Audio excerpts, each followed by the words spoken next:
Wages মানেই আলু ভাজা না। পটেটো ওয়েজেসের বাহিরটা হতে হবে কুড়মুড়ে আর ভেতরটা হবে তুলতুলে। আমরা এখন বিদেশি রেস্টুরেন্টের রেসিপিতে অথেন্টিক পটেটো ওয়েজেস তৈরি করে দেখাচ্ছি। এভাবে পটেটো ওয়েজেস যদি তৈরি করেন তাহলে কখনোই রেস্টুরেন্টের ওয়েজেস আর খেতে চাইবেন না, বিশেষ করে আমাদের ফুড কোর্টের রেস্টুরেন্টগুলিতে। কেন সেটা জানতে ভিডিওটা দেখতে হবে। ওয়েজেস তৈরির জন্য আমাকে আলুগুলোকে কেটে নিতে হবে, তাই চপিং বোর্ডটাকে আমি একটু ডিসইনফেক্ট করে নিচ্ছি। আমার অনেক দর্শক মনে করে থাকেন এটা ডেটল অ্যান্টিসেপটিক। এটা অ্যান্টিসেপটিক না, এটা ডেটল সারফেস ডিসইনফেক্ট, দু জিনিস। এবার আলুগুলোকে কেটে নেব। একটা জিনিস লক্ষ্য করুন, আমার সবগুলো আলু মোটামুটি এক সাইজের। এক সাইজের আলু নিলে হয় কি, ওয়েজেসগুলো সব একই সাইজের হবে আর দেখতেও ভালো লাগবে। আলুগুলোকে দেখেন লম্বালম্বি 4 টুকরো করে কেটে নিচ্ছি, আর কাটতে হবে চামড়া সহ। আমি নিয়েছি 1 কেজি পরিমাণ আলু, আর সেই অনুযায়ী সব উপকরণ ব্যবহার করব। আপনারা কে কতটুকু ওয়েজেস বানাবেন সেই অনুযায়ী আলু নিয়ে নেবেন। তবে আলুর পরিমাণ একটু কম বেশি হলে কোনো সমস্যা নেই, উপকরণের পরিমাণ একই থাকবে। এটা সবচেয়ে ইম্পর্ট্যান্ট পার্ট। ফ্রিজের ঠান্ডা পানির ভেতর বরফের টুকরো নিয়ে নিলাম, যেন পানিটা গরম হয়ে না যায়। এই বরফ পানির ভেতর কেটে রাখা আলুগুলোকে ডুবিয়ে দিচ্ছি। ইম্পর্ট্যান্ট এই কারণে, এই ঠান্ডা পানিতে আলুগুলো যদি ভিজিয়ে না রাখি তাহলে আলুতে স্টার্চ থেকে যাবে আর ওয়েজেস ভাজার পর ক্রিস্পি হবে না। তাই ঠান্ডা পানির ভেতর আলুগুলোকে ডুবিয়ে রাখতে হবে অন্তত 10 মিনিট। 10 মিনিট পর দেখেন পানি কত ঘোলা হয়ে গেছে, তার মানে মোটামুটি স্টার্চ বের হয়ে গেছে। এখানে একটু আলুগুলোকে কচলে নেব, এরপর নর্মাল পানি দিয়ে আলুগুলো ধুয়ে নেব। বিদেশি রেস্টুরেন্টের মতো যদি আপনারা ওয়েজেস খেতে চান, মানে বাহিরে ক্রিস্পি আর ভেতরে সফট, তাহলে স্টেপগুলো অবশ্যই আপনাকে ফলো করতে হবে।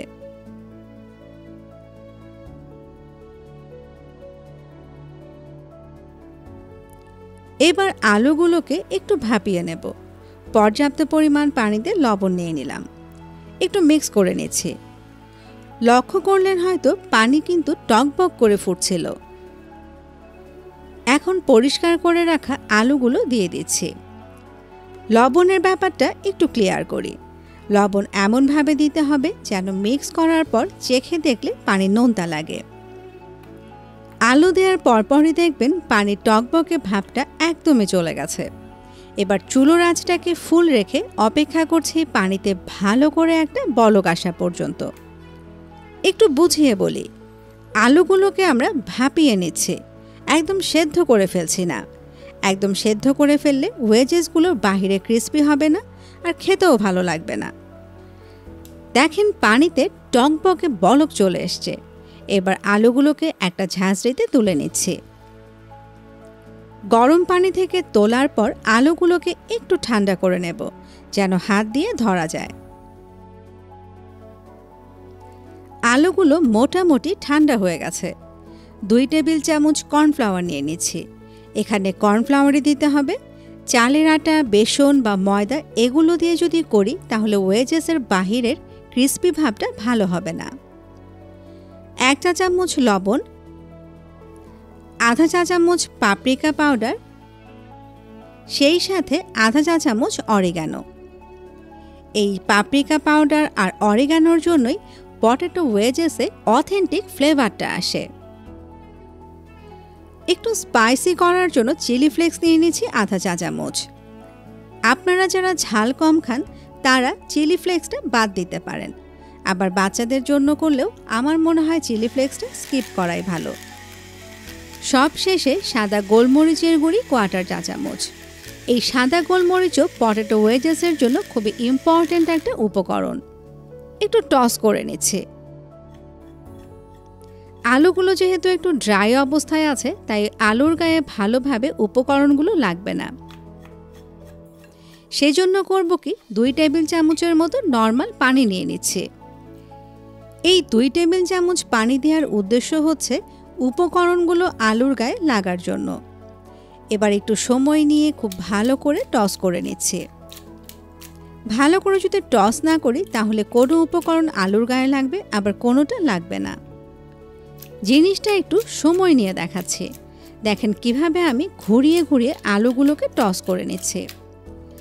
আমাদের দেশের রেস্টুরেন্টগুলোতে সাধারণত অরিগানো আর পাপরিকা পাউডার দেয় না, তাই পটেটো ওয়েজেসের সে অথেন্টিক ফ্লেভারটাও আসে না।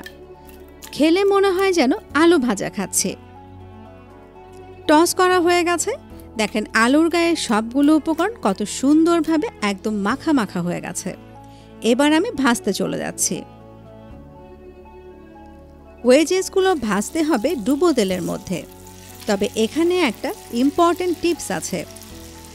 ফুল আঁচে তেলটাকে ভালো করে গরম করে নিয়ে আলুগুলো দেওয়ার পরপরই চুলোর আঁচটাকে মিডিয়াম করে দিতে হবে।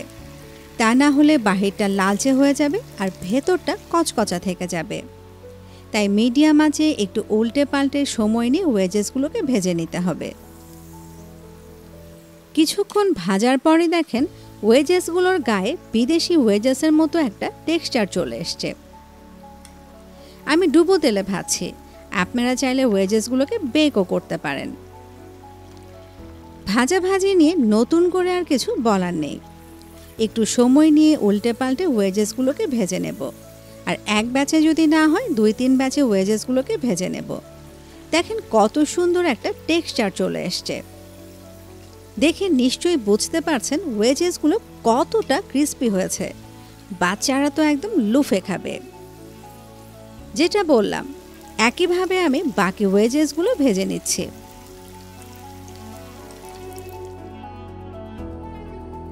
ওয়েজেস খেতে হবে গরম গরম, তাই ভাজার পরপরই এটাকে সার্ভ করে ফেলতে হবে আর সঙ্গে সঙ্গে খেয়েও নিতে হবে।